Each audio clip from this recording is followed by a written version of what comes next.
সকলো সৃষ্টিখনত সময়ৰ বা কাল ব্ৰহ্মৰ অধীন গতিকে মই বৰ বেছি দীঘলীয়াকৈ আপোনালোকক আমনি দিব বিচৰা নাই আৰু ইতিমধ্যে যেহেতু নিৰ্দিষ্টকৈ নিৰ্বাচন কৰি দিয়া বিষয়টিৰ ওপৰত সত্যৰঞ্জন বৰা ডাঙৰীয়া দেৱে ইতিমধ্যে প্ৰায় সকলোখিনি দিশ চুই এটি উপস্থাপন আপোনালোকৰ আগত ৰাখি থৈ গৈছে কিন্তু তাক নিজ নিজ অনুসাৰে লোৱাৰ দায়িত্বটো আমাৰ নিজৰ ওপৰত নিৰ্ভৰ কৰে কাৰণ চাওকচোন আজি যিটি বিষয় নিৰ্বাচন কৰি দিয়া হৈছে নৱপ্ৰজন্মৰ যুৱক যুৱতী আৰু মহিলাসকলৰ মাজত ভক্তিমাৰ্গীয় সংগীত আধ্যাত্মিক চেতনা আৰু সনাতন হিন্দু দৰ্শন গতিকে তাৰ ওপৰত আকৌ মই নতুনকৈ কোনো কথা ক'ব বিচৰা নাই মাত্ৰ অকণমান মোৰ নিজৰ মনোভাৱটোহে প্ৰকাশ কৰিব বিচৰা হৈছে কাৰণ আমাৰ ইমান ধৃষ্টতা নাই যে আমি ইমান এটা গধুৰ বিষয়ৰ ওপৰত আপোনালোকৰ আগত ভাষণ ৰাখিম চাওকচোন আমি সকলোৱে একেষাৰে যিসকলে বেদৰ মাৰ্গক মানে বেদ মানে হৈছে পৰব্ৰহ্মৰ পৰা লিখিত ঐশ্বৰিক জ্ঞান সেই বেদৰ মাৰ্গত বিশ্বাস কৰি যিসকল লোক পৰিচালিত হয় সেইসকলেই হৈছে সনাতন হিন্দু কিছুসকলে ক'ব বিচাৰে যে হিন্দু নামটো আমাক ইংৰাজসকলে দিয়া হিন্দু উপত্যকাৰ পাৰত বসতি কৰাৰ বাবে কিন্তু চাওকচোন আমাৰ শাস্ত্ৰটো হিন্দু শব্দটোৰ ব্যাখ্যা কেনেদৰে আহিছে যে হিন্দুৰ দুষ্টান্ন ভৱতি নানাৰিয়না বিদুষক সদ্ধৰ্ম পালকো বিদ্বান শ্ৰুত ধৰ্ম পৰায়ণ অৰ্থাৎ হিন্দু কেতিয়াও দুষ্ট হ'ব নোৱাৰে দুষ্ট মানে কি চাওকচোন ধৰ্মৰ আমি বিভিন্ন লক্ষণ যিদৰে সত্যৰঞ্জন ডাঙৰীয়া দেৱে ধৰ্মৰ ওপৰত ক'বলৈ গৈ সুন্দৰভাৱে কৈছে যে একেবাৰে মৌলিক যিটো চিন্তা শ্ৰেণীৰ যিদৰে ধৰ্ম হৈছে মিঠা এইটোতো পৰিৱৰ্তন নহয় ঠিক তেনেদৰে চাওকচোন আধ্যাত্মিক দৰ্শনৰ কোৱা হৈছে ধাৰ্যতে ইতি ধৰ্ম যিয়ে ধাৰণ কৰি আছে সেয়াই ধৰ্ম কাক আমি ধাৰণ কৰি আছোঁ আধ্যাত্মিক দৃষ্টিৰে আমি পৰব্ৰহ্মক ধাৰণ কৰি আছোঁ আৰু লৌকিক দৃষ্টিৰে চাওকচোন আমি কিছুমান মৰ্যাদাক ধাৰণ কৰি আছোঁ মৰ্যাদাৰ পৰাহে ধৰ্মৰ লক্ষণটো নিৰূপণ কৰিব পাৰোঁ মৰ্যাদা হৈছে ধৰ্মৰ আধাৰ কিয় কোৱা হৈছে আজি চাওকচোন অকণমান বিষয়টো স্পৰ্শকাতৰ হ'ব পাৰে কিন্তু হ'লেও কৈছোঁ আৰু বিবাহিত মহিলা এগৰাকী ধৰি লোৱা হৈছে স্বামীজনৰ সৈতে বিবাহ পাশত আবদ্ধ হোৱাৰ পাছত গৃহস্থী সংসাৰখনৰ স্বীকৃতি পায় নহয়নে আমাৰ সেইটো সমাজ ব্যৱস্থা কিন্তু প্ৰকৃতিগতভাৱে চাবলৈ গ'লে যদি কাৰোবাৰ জ্যেষ্ঠ ভাতৃও ভগ্নীৰ সৈতে সহবাস কৰে শুনিবলৈ এইটো বৰ টান কথা তেতিয়াওতো সন্তান উৎপত্তি হ'ব নহয়নে কিন্তু সেই কথাটো জানো আমি গ্ৰহণ কৰিব পাৰোঁ নোৱাৰোঁ কোনে আমাক গ্ৰহণ নকৰিবলৈ কৈছে সেই মানসিকতাটো ক'ৰ পৰা আহিছে সেইটোৱেই হৈছে ধৰ্ম কাৰণ ধৰ্মই আমাক এটা মৰ্যাদাৰ ভিতৰত ৰাখিছে নহয়নে আৰু মৰ্যাদাৰ লগতে সনাতন হিন্দু সংস্কৃতিত সদায় এটা কথা বিশ্বাস কৰি অহা হৈছে যে সংস্কাৰ অবিহনে ব্ৰাহ্মণ কুল উদ্ভৱ ৰাৱণো কিন্তু ব্ৰাহ্মণ বুলি বন্দিত হোৱা নাই নহয়নে ৰাৱণ ইমান পণ্ডিত আছিল বেদৰ ওপৰত ভাষ্যও লিখিছিল কিন্তু এই সংস্কৃতিটোত সেই জ্ঞানকহে গ্ৰহণ কৰা হৈছে যি জ্ঞান যি শিক্ষা যি ব্যৱস্থা সংস্কাৰৰ ভিতৰত আছে ৰাৱণো জ্ঞানী আছিল কিন্তু ৰাৱণৰ জ্ঞান জানো আমাক লাগে নালাগে আমাক ৰামৰ জ্ঞান লাগে সেইকাৰণে সদায় এই দুটা বস্তু জীৱনত লাগে আমাক যে নিজৰ মৰ্যাদাৰ ভিতৰত থাকি আমি সকলো কৰ্ম কৰোঁ আৰু নিজৰ সংস্কাৰখিনিক লৈ আমি নিজৰ জীৱনটো যাপন কৰোঁ আৰু এই সংস্কাৰৰ ক্ষেত্ৰতেই যদি চাবলৈ যাওঁ চাওকচোন আজি এগৰাকী বুলিয়েই ক'ম যদিও হয় যে আজি অমিয়া নেওগ কলিতা বাইদেউৰ এই অনুষ্ঠানটি যে অনুষ্ঠিত কৰিছে তাৰ লগতে তেখেতৰ ইন্ধন আছে কিন্তু যিটো ইঞ্জিন সেই ইঞ্জিনটো কোনে বনাই দিছে আজি মোকো মাতিলে কাৰণে মই আহিলোঁ নমতাহেঁতেনতো মই নাহোঁ আপোনালোকে ইমানসকল আইক একত্ৰিত কৰি তাতে ইমান গৰমৰ দিন ফেনৰ ওচৰত বহি থাকিও আমাক মানে ভাল লাগি থকা নাই ৰাতিপুৱাৰ পৰা আইসকলে ইয়াত সহযোগিতা ৰাতিপুৱাৰ পৰাতো অনুষ্ঠান এটা পাতিবলৈ গ'লে বহুত আগৰ পৰা সহযোগিতা লাগে তাৰ আগত বহুত দূৰ দূৰণিৰ পৰা আহিছে নহয়নে নিজৰ কৰ্ম ক্ষতি কৰিও এই অনুষ্ঠানটোলৈ যে সহযোগিতা দিছেহি এইটো প্ৰসংগ আহে কাৰণ বিনা আহুতিত যজ্ঞ নহয় যজ্ঞ কৰিবলৈ তাত আহুতি দিব লাগিব ঘৃতাহুতি দিয়াটোৱে যজ্ঞ নহয় এই অনুষ্ঠানটো এটা যজ্ঞ কৰ্ম এই অনুষ্ঠানটো এই মহান যজ্ঞভাগ আয়োজন কৰিবলৈ যাওঁতে আৰ্থিক মানসিক কায়িক কিমানখিনি কষ্ট কৰিব লগা হৈছে গতিকে সেই কষ্টখিনি প্ৰেৰণাটো ক'ৰ পৰা আহিছে এগৰাকী নাৰীয়ে এনেকুৱা এটা কাম কৰিছে আমি কওঁনে যে যত্ৰ নাৰী পূজ্যন্তে তত্ৰ ৰমন্তে দেৱতা য'ত বোলে নাৰী পূজিত হয় তাতে দেৱতাসকলে ৰমণ কৰে এইটো সিদ্ধান্ত ক'ৰ পৰা আহিছে আমাৰ সংস্কৃতিত আপোনালোকে চাওক অকণমান তুলনা এটা মই দিছোঁ 2013 চনত শান্তিৰ নোবেল বঁটা দিয়া হৈছিল মালালা ইউছুফজাই পাকিস্তানী এগৰাকী আটাইতকৈ কম বয়সীয়া ছোৱালী বহুত কম বয়সত বিশ্বৰ এতিয়ালৈকে আটাইতকৈ শান্তিৰ ক্ষেত্ৰত নোবেল বঁটা পোৱা আটাইতকৈ কম বয়সীয়া ছোৱালীজনী যে কিন্তু 11 বছৰ বয়সতে সেই মালালা ইউছুফজাইৰ ওপৰত কিছুসকল সন্ত্ৰাসবাদীয়ে গুলী বৰ্ষণ কৰিছিল কিয় কাৰণ তেওঁ ছোৱালীৰ শিক্ষাৰ বাবে নাৰীসকলৰ শিক্ষাৰ বাবে মাত মাতিছিল 11 বছৰীয়া এজনী ছোৱালী আৰু তেতিয়া তেওঁ সেইটো ধৰ্মবিৰুদ্ধ বুলি তেওঁ গুলী মৰা হৈছিল কিন্তু এই কথাটো পাছত তেখেত যেতিয়া পাকিস্তানৰ এৰি পেলাই আমেৰিকালৈ গুচি আহিছিল গোটেই পৃথিৱীত এইটো কথা প্ৰসাৰ হৈ গ'ল তেতিয়া মানে এই ছোৱালীজনীৰ সাহসক স্বীকৃতি দি বিশ্বৰ আটাইতকৈ শ্ৰেষ্ঠ এটা সন্মান শান্তিৰ নোবেল বঁটাৰে পুৰস্কৃত কৰা হৈছিল হয়নে গতিকে এই সংস্কৃতিটোৰেই নহয় প্ৰকৃতিৰ এইটো প্ৰকৃতি যে সদা নাৰী পূজিত হৈছে মাতৃ অবিহনে সৃষ্টি নহয় সত্যৰঞ্জন ডাঙৰীয়া এটা কথা কৈ গৈছে যে তেখেত মাতৃৰ উপাসক তেখেতেই মাতৃ উপাসক এই কথাটো নহয় আচলতে আমাৰ অসমত কিছুমান কথা ক'বলৈ অকণমান অসুবিধা বেজি এটা দিয়াৰ আগত চেলাইনটো দিয়াৰ আগত অপাৰেশ্যন কৰাৰ আগত যেনেকৈ এনেস্থেচিয়া দি লয় যাতে মানে কাটিলে কুটিলেও গম নাপায় আমাৰ কিছুসকলৰ মানে সেই এনাস্থেচিয়া লৈ থকা নিচিনা হৈছে ধৰ্মৰ ক্ষেত্ৰত আজি তেখেতে কৈছে হিন্দু বুলি ক'লে সংজ্ঞাটো স্পষ্ট প্ৰথমতে হিন্দু হ'বলৈ হ'লে দুষ্ট নহ'ব লাগিব হিন্দুৰ দুষ্টান্ন ভৱতি ন নাৰ্যো না বিদূষক তেওঁ অনাৰ্য হ'ব নোৱাৰে আৰ্য মানে কি আৰ্য মানে যি শাস্ত্ৰীয় নীতি নিয়ম অনুসাৰে জীৱনটো চলায় যি শ্ৰেষ্ঠ আচৰণ কৰে সদ্ধৰ্ম পালক বিদ্বান দুটা শব্দ আছে এটা হৈছে বিদ্বান এটা হৈছে বিদ্যাৱান হয়নে ৰাৱণ বিদ্যাৱান আছিল ভগৱান ৰাম কিন্তু বিদ্বানহে দুটা মাজত অকণমান পাৰ্থক্য আছে এটা হৈছে ৱেল কোৱালিফাইড এটা হৈছে হাই কোৱালিফাইড ৰাৱণ হাই কোৱালিফাইড আছিল যদিও তেওঁৰ নলেজ আমাক নালাগে আমাক কি লাগে ৱেল কোৱালিফাইড কাৰণ উছামা বিন লাডেনচোন আপোনাৰ বহুত উচ্চ শিক্ষিত আছিল চিভিল ইঞ্জিনিয়াৰ আছিল ইয়াকুব মেনন বিশ্ব ইমান ডাঙৰ ডাঙৰ সন্ত্ৰাসবাদীবিলাক নহয়নে গতিকে শিক্ষাটোৰ লগতে সেই শিক্ষাৰ মৰ্যাদাটো আমাক লাগে সেই মৰ্যাদাটো ক'ৰ পৰা আহিব ধৰ্মৰ পৰা মাতৃ অবিহনে ঈশ্বৰেও সৃষ্টি আৰম্ভ কৰা নাই মেইন ডিপাৰ্টমেণ্টকেইটা আমাৰ আইসকলকে দি থৈছে ঈশ্বৰে কেনেকৈ শক্তিৰ ডিপাৰ্টমেণ্টটো দেৱী দুৰ্গাক নহয়নে ফাইনেন্সৰ ডিপাৰ্টমেণ্টটো কাক দি থৈছে দেৱী লক্ষ্মীক আৰু নলেজৰ বিদ্যাৰ ডিপাৰ্টমেণ্টটো কাক দি থৈছে দেৱী সৰস্বতী নহয়নে যে মাতৃ অবিহনে আমি শিক্ষাই হওক জ্ঞানেই হওক সৃষ্টিয়ে হওক কোনো কৰ্ম সম্ভৱ নহয় আৰু মাতৃক সন্মান কৰিবলৈ কোনেও শাস্ত্ৰ অনুমতি লোৱা প্ৰয়োজন নাই নহয়নে হিৰণ্যাক্ষয়েও ইন্দ্ৰৰ ৰাজমুকুটটো আনি পেলাই নিজৰ মাতৃ চৰণতহে দিছিলহি ইমান মেনাৰ্ছ আছিল হয়নে আমি সনাতন হিন্দু মাৰ্গত আমাৰ 5টা উপাসনা মাৰ্গ আছে শাক্ত যিসকলে দেৱীক উপাসনা কৰে শৈৱ যিসকলে মহাদেৱক উপাসনা কৰে সৌৰ যিসকলে সূৰ্যক উপাসনা কৰে গাণপত্য যিসকলে গণেশক উপাসনা কৰে বৈষ্ণৱ যিসকলে বিষ্ণুক উপাসনা কৰে এই 5টি মাৰ্গ আছে আমি বৈষ্ণৱ হ'লো বুলি আমি আন উপাসনা মাৰ্গক নিন্দা কৰিব নোৱাৰোঁ হয়নে কাৰণ ভগৱান কৃষ্ণয়ো গীতাত এটা কথা কৈছে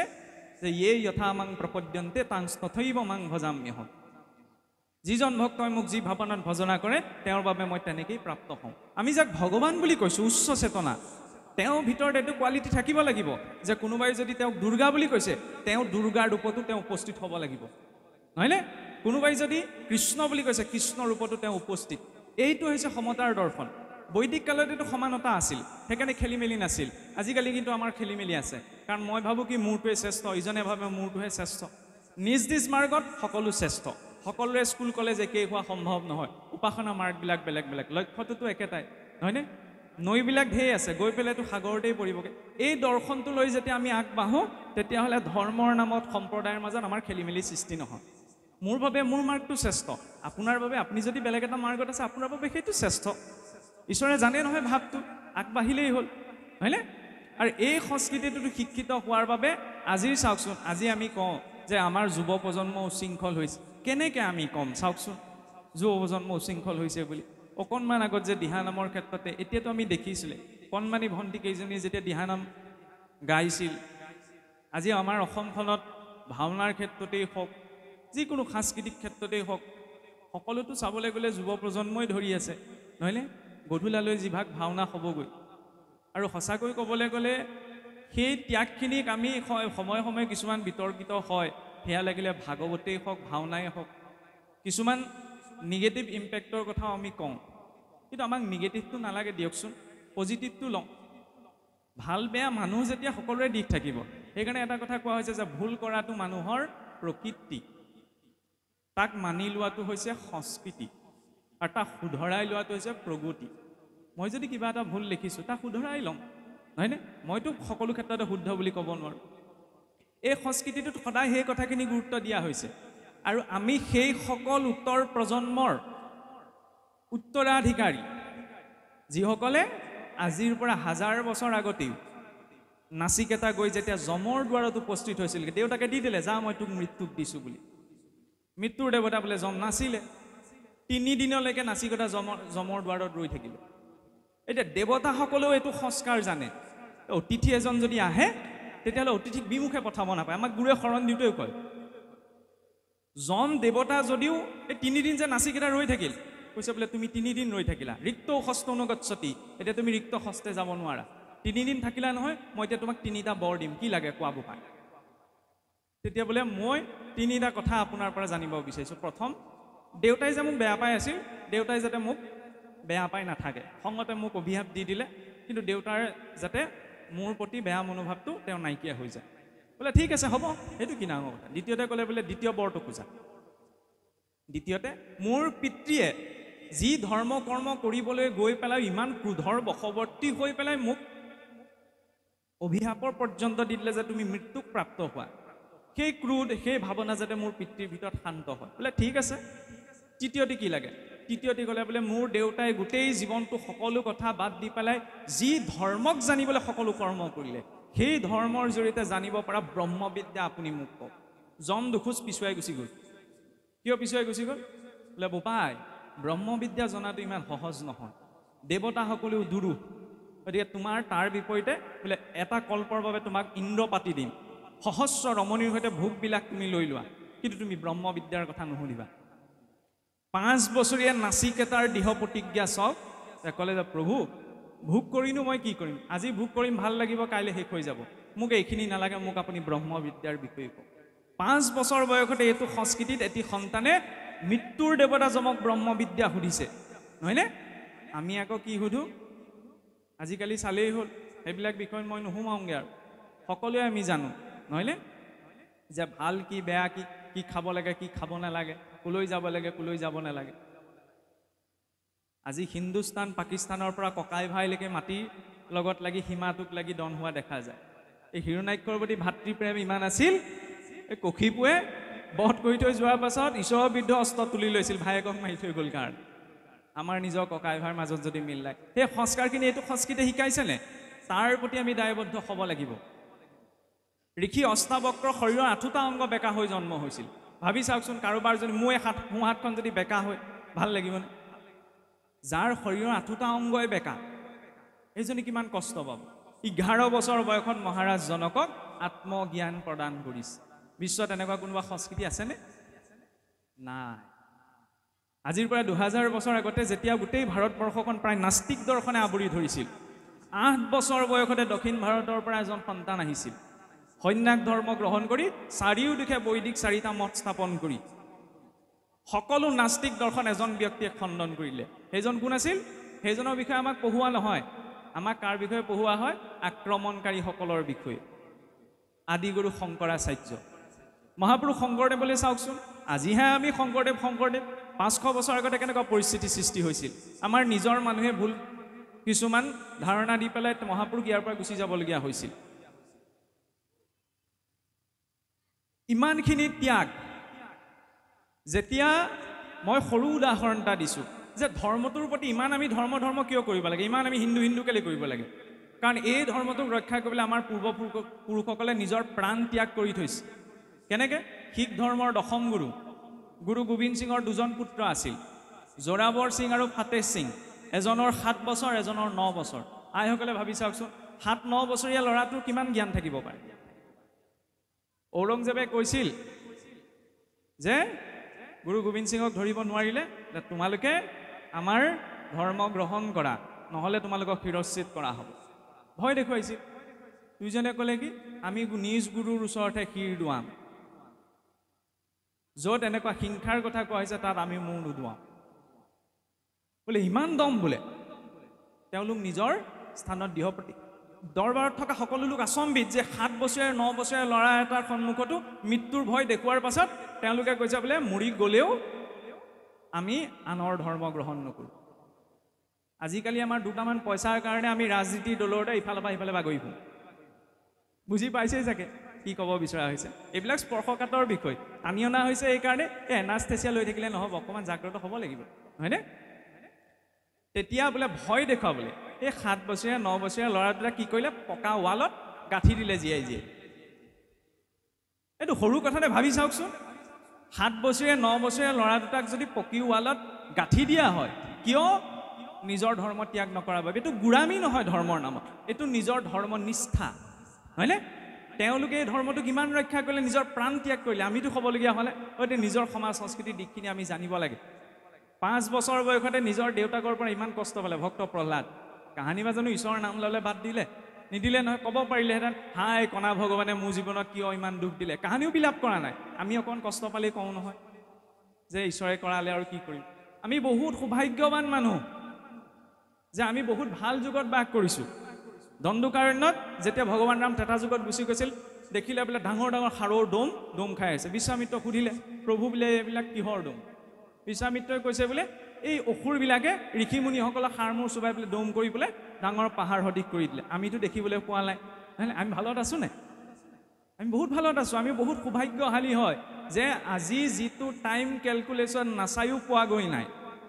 যিখন ইউনিভাৰ্চৰ ধাৰণা নাচায়ো ঢুকি পোৱাগৈ নাই সেইখন ইউনিভাৰ্চৰ কনচেপ্ট কিন্তু আপোনাৰ মোৰ গাঁৱৰ নামঘৰত বহি আছে কেনেকৈ বৈকুণ্ঠৰ আৰ্হিত সপ্ত বৈকুণ্ঠ 14খন ইউনিভাৰ্চৰ পাছত বোলে সেইখন বৈকুণ্ঠ আছে কম ডাঙৰ কল্পনা নে কল্পনা বুলি ক'লে ইমান উচ্চস্তৰীয় কল্পনা হয়নে বহুতে কয় সময়ে সময়ে আজিকালি বোলে লোকসকল উচ্চ শিক্ষিত হ'লতহে কি হৈছে নাৰীসকলে সকলো দিশত সমানতা পাইছে আগতে বোলে আমাৰ সতীদাহ প্ৰথালৈকে আছিল সতীদাহ প্ৰথা আমাৰ নহয় এইটো বাহিৰৰ পৰা আমদানি কৰি অনা ব্যৱস্থা যদি সতীদাহ প্ৰথা আপোনাৰ আমাৰ মাজত থাকিলেহেঁতেন আপুনি ভাবি চাওক দেৱী কুন্তীওচোন সতী হ'লহেঁতেন সতী হ'ল জানো নিজৰ স্বামীজন ঢুকাই গ'লে নাই হোৱা আমি সেইটো সংস্কৃতিৰ লোক যিটো সংস্কৃতিত আমি ৰাতিপুৱাই যেতিয়া উঠোঁ সাৰ পোৱাৰ লগে লগে আমাক গুৰুসকলে কয় জীৱনত শুদ্ধ সাত্বিকতাৰ প্ৰয়োজন সেই প্ৰেৰণাটো ক'ৰ পৰা ল'বা তাত ঋষিমুনিৰ নাম নাই 5 গৰাকী কন্যাৰ নাম আছে বোলে অহল্যা দ্ৰৌপদী তাৰা কুন্তি মণ্ডুতৰী তথা পঞ্চকন্যা স্মৰি নিত্যম মহাপাতকন আসন এইটো সংস্কৃতিৰ লোক ৰাতিপুৱা উঠোতে আমি কাক স্মৰণ কৰিছোঁ অহল্যা দ্ৰৌপদী তাৰা কুন্তি মণ্ডুতৰী এই 5 গৰাকী নাৰী কোনোবাই ক'ব পাৰিবনে কোনোবাৰ সংস্কৃতিত এইটো আদৰ্শ আছেনে 2000 বছৰ পাছতেই যেতিয়া শংকৰাচাৰ্যই কৰ্মকাণ্ডৰ ব্যৱস্থাক খণ্ডন কৰিবলৈ মণ্ডন মিশ্ৰৰ সৈতে শাস্ত্ৰাৰ্থ কৰিছিল মানে শাস্ত্ৰীয় যুক্তি তৰ্ক কৰিছিল তেতিয়া সনাতন ধৰ্ম আটাইতকৈ উচ্চ মৰ্যাদা প্ৰাপ্ত হৈছে সেই শংকৰাচাৰ্য সেই শংকৰাচাৰ্যৰ সৈতে যেতিয়া মণ্ডন মিশ্ৰই শাস্ত্ৰাৰ্থ কৰিছিল সেই শাস্ত্ৰাৰ্থৰ নিৰ্ণায়ক কোন আছিল জানেনে তেওঁ সেই শাস্ত্ৰাৰ্থৰ নিৰ্ণায়ক আছিল মণ্ডন মিশ্ৰৰ পত্নী উমা ভাৰতী বা উভয় ভাৰতী এগৰাকী মহিলাই যে সনাতন ধৰ্ম আটাইতকৈ উচ্চ মৰ্যাদা প্ৰাপ্ত গুৰুজনে তৰ্ক বিতৰ্ক কৰোঁতে তাৰ নিৰ্ণায়ক ৰূপত আছিল এনেকুৱা সৌম্যতাৰ দৰ্শন ক'ত আছে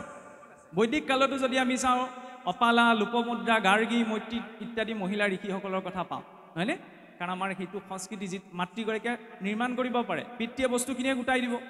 সংস্কাৰটো ক'ৰ পৰা আহিব মাতৃৰ পৰা মাতৃগৰ্ভতে সংস্কাৰ আহে ভক্ত ধ্ৰুৱই যেনেকৈ পাইছিল ভক্ত প্ৰহ্লাদে যেনেকৈ পাইছিল হয়নে মাতৃগৰাকীয়ে গৰ্ভত সন্তানটি পালন কৰোঁতেই কি ভাবে কি খায় কি কয় তাৰ পৰা সন্তানটিৰ ছফ্টৱেৰটো তেতিয়াই ডিজাইন হয় পাছত এপ্লিকেশ্যনহে হয় এপ্লাইহে হয় এই সংস্কৃতিতে সেই জ্ঞানটো দিয়া হৈছিল নহয়নে এইটো সংস্কৃতিত ডাঙৰ দীঘল হৈ যদি আমি গীতাৰ প্ৰথম শ্লোকটো নাজানো এই সন্ত্ৰাসবাদীসকলেও কোৰাণৰ কলমাটো জানে নহয়নে আমি নিজৰ ল'ৰা ছোৱালীখিনিক শিকাব লাগিব না যে গীতাৰ প্ৰথম শ্লোকটো আমাৰ কি মই এইটো কোৱা নাই যে আমি শিকোৱা নাই, কাৰণ চাওকচোন আপোনাৰ হওক মাতৃসকলেও নিজৰ নিজৰ ল'ৰা ছোৱালীক লৈ আহিছে, সকলো দিশত আগবাঢ়ি গৈছে। তাৰ লগতে আমাৰ আৰু অকণমান ৰেছপনচিবিলিটি লাগিব, যাতে আমি ঈশ্বৰৰ নামত তিলক এটা ল'বলৈ লাজ নকৰোঁ, নহয়নে? যেনেকৈ বিবাহিত আইগৰাকীয়ে তিলকটো কিয় লয়, তেতিয়া আমি দেখাৰ লগে লগে গম পাওঁ নে বিবাহিত হয়নে নহয়। এতিয়া আমাৰ সংস্কৃতিটো তেনেকুৱা এটা আছে কি, আমাৰ অকণমান এলাহ উপজে। আমি কওঁ কি, আমি দেখুৱাই ভক্তি নকৰোঁ, অন্তৰৰ পৰা ভক্তি কৰোঁ। দেখুৱাই ভক্তি নকৰোঁ, অন্তৰৰ পৰা ভক্তি কৰোঁ। তাৰ মানে এইটো বুজালে নি, বিবাহিত আইগৰাকীয়ে যদি কয় মই শিৰত সেন্দুৰকণ নলওঁ, মনেৰে মই স্বামী বুলি ভাবোঁ নহয়, সেই বুলি সেইটো জানো মানি ল'ব পৰা যাব? নহয় নহয়, দেখাচাৰ লুকাচাৰ আমাৰ দুইটা আছে, নহয়নে? গতিকে এই দুইটা পৰ্যায় আমি চলাই নিব লাগিব। গতিকে আমাৰ সংস্কৃতিত সেই নীতি নিয়মখিনি দিয়া হৈছে। ৰাতিপুৱা শুই উঠাৰ লগে লগে পৃথিৱীৰ পৰা 2 লাখতকৈ বেছি মানুহ মৰে, প্ৰতি 2 ছেকেণ্ডত এজন মানুহ মৰে। ৰাতিটো শুই থাকিলেও মানে কিমান মানুহ মৰিলে। সেইকাৰণে আমাক গুৰুৱে কয় ৰাতিপুৱা শুই উঠিয়ে ভগৱন্তক স্মৰণ কৰিবা, তেওঁৰ কাৰণে আজিৰ দিনটো দেখিবলৈ পালা। কম ডাঙৰ সংস্কাৰ নে? আটাইতকৈ ডাঙৰ উপহাৰ হৈছে এই জীৱনটো, জীৱনৰ প্ৰতিটো ছেকেণ্ড। এইটো সংস্কৃতিত কোৱা হৈছে যে সেই প্ৰতিটো ছেকেণ্ডৰ বাবে সৃষ্টিকৰ্তাৰ ওচৰত ধন্যবাদ দিবা। সেই সৃষ্টিকৰ্তাক লাগিলে তুমি যি বুলিয়েই নোকোৱা, তাৰ জৰিয়তে সংস্কাৰ আহিব। আৰু চাওকচোন ভক্তি মাৰ্গীয় সংগীতৰ ক্ষেত্ৰত যদি আমি কওঁ, আমাৰ মহাপুৰুষে ইমান এটা সুন্দৰ ব্যৱস্থা আমাক দিলে, যিটো ব্যৱস্থাৰ মাজত আচলতে কোনোবাই গীত গাই গায়ো ঈশ্বৰৰ ভক্তি কৰিব পাৰে। যেনেকৈ দিহানাম, বৰগীত, আমি গীত বুলি কৈছোঁ নহয়নে? কিন্তু তাত কি আছে? ঈশ্বৰ ভক্তি নাই জানো? কোনোবাই যেনে গীত গাই ভাল পায়, গীত গায়ো তেওঁ ঈশ্বৰ ভক্তি কৰিব পাৰে। কোনোবাই কথা কৈ ভাল পায়, কথা কৈ ঈশ্বৰ ভক্তি কৰিব পাৰে। কোনোবাই বোলে বাদ্য বজাই ভাল পায়, বাদ্য বজাই ঈশ্বৰ ভক্তি কৰিব পাৰে। খোল তাল এইবিলাক দেৱবাদ্য নহয় জানো? আনকি ঘাটটো মৰাৰো নিৰ্ণয় আছে। আমি সেইটো সংস্কৃতিৰ লোক, যিটো সংস্কৃতিয়ে পথাৰত গছৰ পুলিটো ৰুওঁতেও গুৰু ভগতৰ নামত ৰুওঁ। বিশ্বত এনেকুৱা কোনো সংস্কৃতি নাই নহয়। গছৰ পুলিটো ৰুওঁতে গুৰুদেৱ নাম ভগতক স্মৰণ কৰা, ক'ত আছে এনেকুৱা সংস্কৃতি? কাৰণ আমি জানো যে সকলোতে সেই ঈশ্বৰৰ অংশ আছে, ঈশ্বৰে দিছে কাৰণে সেয়া পোৱা গৈছে। গতিকে প্ৰথম কৃতজ্ঞতাটো ঈশ্বৰক। পথাৰৰ পৰা চাউল মুঠি গৈ যেতিয়া চৰুত পৰেগৈ, সেই মুঠিও ঈশ্বৰক অৰ্পণ কৰা হয়, হয়নে? এনেকুৱা কোনো সংস্কৃতি নাই যে ভাত বনাওঁতে কোনোবাই ঈশ্বৰক চিন্তা কৰি পেলাই ৰান্ধিব। 2015 চনতে সেইটো প্ৰমাণ কৰি দেখুৱাইছিলে জাপানৰ মাছাৰু ইমোটো নামৰ এজন বিজ্ঞানীয়ে, যে অন্নমুঠি পাক কৰোঁতে যি ভাৱ থাকে সেই ভাৱৰ মতে অন্নৰ গঠনটো পৰিৱৰ্তন হৈ যায়, হয়নে? সেইটো সংস্কৃতিৰ লোক হৈছোঁ আমি। খোৱাৰ পাছত যেতিয়া পেটত মল জমা হয়, মল জমা হ'লে আমি ত্যাগ কৰিবলৈ যেতিয়া বোলে শৌচাগাৰলৈ যাওঁ, শৌচাগাৰত স্নান আদি কৰ্ম কৰোঁতেও আমাৰ ধৰ্ম ৰক্ষা পৰে, হয়নে? ঈশ্বৰক চিন্তা কৰি গুৰু বাক্যৰে। সেইটো সংস্কৃতিৰ লোক হৈছোঁ আমি। বিশ্বৰ আটাইতকৈ শ্ৰেষ্ঠ সংস্কৃতি আমাৰ হাতত আছে, সেইটো আমি বুকু ভিন্দাই ক'ব পাৰোঁ। গীতা ভাগৱতৰ জ্ঞান। আজি বিশ্বৰ আটাইতকৈ ডাঙৰ ডাঙৰ university, Cambridge university, Harvard university, চাইক'লজিৰ কম্পালচৰি কোৰ্চ হিচাপত পঢ়োৱা হৈছে ভগৱত গীতা, হয়নে? আমিতো নিজৰ সমাজ সংস্কৃতিৰ অধিকাৰ ৰূপত পাইছোঁ, শিকিব লাগে। যেতিয়া প্ৰথম এটম বম পৰীক্ষণ কৰা হৈছিল আমেৰিকাত 1945 চনত, হয়নে? তেতিয়া এটম বম পৰীক্ষণ কৰোঁতে তাৰ মূল বিজ্ঞানী আছিল জুলিয়াছ ৰবাৰ্ট অপেনহাইমাৰ। খ্ৰীষ্টান মানুহ আছিল, কিন্তু যেতিয়া বম ফুটিছে তাৰ যিটো ভয়ংকৰ ৰূপটো দেখি কালৈ মনত পৰিছে বোলে গীতাৰ বিশ্বৰূপ দৰ্শনলৈ। গীতাৰ বিশ্বৰূপ দৰ্শনৰ শ্লোক ওলাইছে মুখৰ পৰা। 7 সাগৰ 13 নদীৰ পাৰত এটম বম ফুটোতে গীতাৰ বিশ্বৰূপ দৰ্শনৰ শ্লোক ওলাইছে। আমাৰ ভকতৰ ওচৰত সেৱা ভাগ কৰি ল'লে, ভকতৰ ফালৰ পৰা ধৰক ঘোষা জনা। কেতিয়াবা এনেকুৱাও হৈ যায় নহয়। সেইকাৰণে নিজৰ দায়িত্বটো আমি নিজ নিজ স্থানত নিজেই পালন কৰিব লাগিব। চিকিৎসা বিজ্ঞানৰ সেইটো সংস্কৃতি, যিটো সংস্কৃতিত কোৱা হৈছে গণিতম মূৰ্ধনি স্থিতম, যে আমাৰ ধৰ্মৰ ঊৰ্ধত বোলে কোন আছে? গণিত। শুনিবলৈ অদ্ভুত নালাগেনে? ইয়াত অংকৰ কথা কৈছে। গণিত ক'ত নাই? নামঘৰ ভাগ বনাওঁতেই নাই, নে মন্দিৰ বনাওঁতেই নাই, নে বেদী এখন বনাওঁতেই নাই, সকলোতে গণিত আছে, অংক আছে। শ্বাস প্ৰশ্বাসো এক নিৰ্দিষ্ট অংকত চলি আছে, নহয়নে? চিকিৎসা বিজ্ঞানৰ পিতৃস্বৰূপ চৰক, ঋষি চৰক সুশ্ৰত আমি চিনি নাপাব পাৰোঁ, কিন্তু আজিৰ পৰা 1000 বছৰ আগতে কেটাৰেক্টৰ দৰে অপাৰেশ্যন কৰাৰ কথা লিখি থৈ গৈছিল। অষ্ট্ৰেলিয়াৰ ৰয়েল মেলবৰ্ণ ইনষ্টিটিউট, চিকিৎসা বিজ্ঞানৰ আটাইতকৈ ভাল ভাল ডক্টৰসকলক ট্ৰেইনিং দিয়া ইনষ্টিটিউট, তাৰ সন্মুখত তেওঁলোকৰ প্ৰতিমূৰ্তি স্থাপন আছে। আমি চিনি পাওঁনে? এই ধৰ্মটোক ৰক্ষা কৰিবলৈ ছত্ৰপতি শিৱাজী মহাৰাজ, সম্ভাজী মহাৰাজৰ দৰে সেই ব্যক্তিত্বসকলক কিছুসকল বিদ্ৰোহী ৰজাই কি কৰিছিল? বজাৰত চুচৰাই ব্লেডে অস্ত্ৰৰে অস্ত্ৰাঘাত কৰি তাত নিমখ ছটিয়াই জীয়াই চকু উলিয়াই দিছিল কিন্তু নিজৰ ধৰ্ম নিষ্ঠা ত্যাগ কৰা নাছিল এইসকলে কিয় ত্যাগ কৰিছিল আমাক আজিৰ এই শান্তিৰ সমাজখনত থাকিবলৈ তাৰ লগতে আজিৰ চাকচোন দেশকালৰ পৰিস্থিতিত যিটো হৈ আছে আমি ইয়াত যে ধুনীয়াকৈ বহিবলৈ পাইছো আমাৰ আমনি লাগিছে ইয়াত হয় মোৰো আমনি লাগিছে ৰাতিপুৱাৰ পৰা আছো নহয়নে কিন্তু ইয়াৰ মাজতো যে আমি শান্তিৰে থাকিব পাৰিছো নিজ ইচ্ছামতে পানীকণ খাব পাৰিছো নিজ ইচ্ছামতে যাব পাৰিছো এসকলে আকৌ নিজৰ প্ৰাণটো হাতত লৈ পেলাই আমাৰ বৰ্ডাৰবিলাকত ৰৈ আছে নহয় ক্ষত্ৰিয় অবিহনে ধৰ্মৰ ৰক্ষা নহয় তাৰ প্ৰমাণ স্বয়ং মহাভাৰত নহয়নে ভগৱান কৃষ্ণ যদিও পূৰ্ণ ৰূপত আহিছিল কিন্তু যেতিয়ালৈকে ক্ষত্ৰিয় যোদ্ধাসকলৰ আশ্ৰয় লোৱা নাই মহাভাৰতৰ যুদ্ধই ৰূপায়ণ কৰিব পৰা নাই আমি যুদ্ধ কৰিব নোৱাৰো কিন্তু যিসকলক নিয়োগ কৰা হৈছে আমাৰ হাতত এটা অথৰিটি নাই যে আমি কোনোবাই অধৰ্ম কৰিলে বুলি একদম জাতি জুং লৈ খেদা মাৰি যাম ভগৱান কৃষ্ণ অৰ্জুনক অথৰিটি দিছিল এতিয়া অথৰিটি সেই ক্ষত্ৰিয় জোৱানসকলৰ আছে বিএছএফে হওক নৌ সেনাই হওক বায়ু সেনাই হওক স্থল সেনাই হওক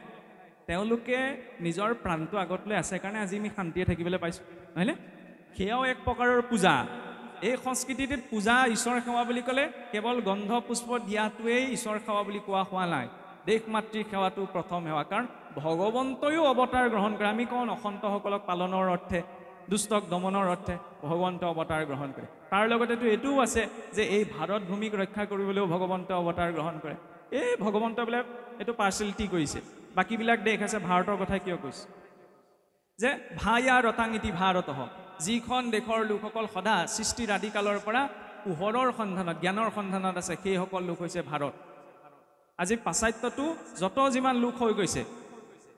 সেইসকল লোকেও আধ্যাত্মিকতাৰ ক্ষেত্ৰত জ্ঞান ল'বলৈ ভাৰতলৈ আহিছে চীনৰ এনচাইন হিষ্ট্ৰী জাপানৰ এনচাইন হিষ্ট্ৰী লিখা আছে ভাৰতখনক স্বৰ্গৰ দুৱাৰ বুলি বিশ্বত এনেকুৱা কোনো সংস্কৃতি নাই সেইখন ভূমিত আমি বাস কৰিবলৈ পাইছো গতিকে নিজৰ সমাজ সংস্কৃতিৰ নীতি পৰম্পৰাখিনি সকলোৱে আমি সমানে লৈ যোৱাটো আমাৰ দায়িত্ব আজি আমি সুযোগ অকণমান পাইছো সমবেত হৈ কাৰণ ইয়াত বিভিন্ন ক্ষেত্ৰখনৰ বিভিন্নজন জ্ঞানী ব্যক্তি ইয়াত উপবিষ্ট হৈ আছে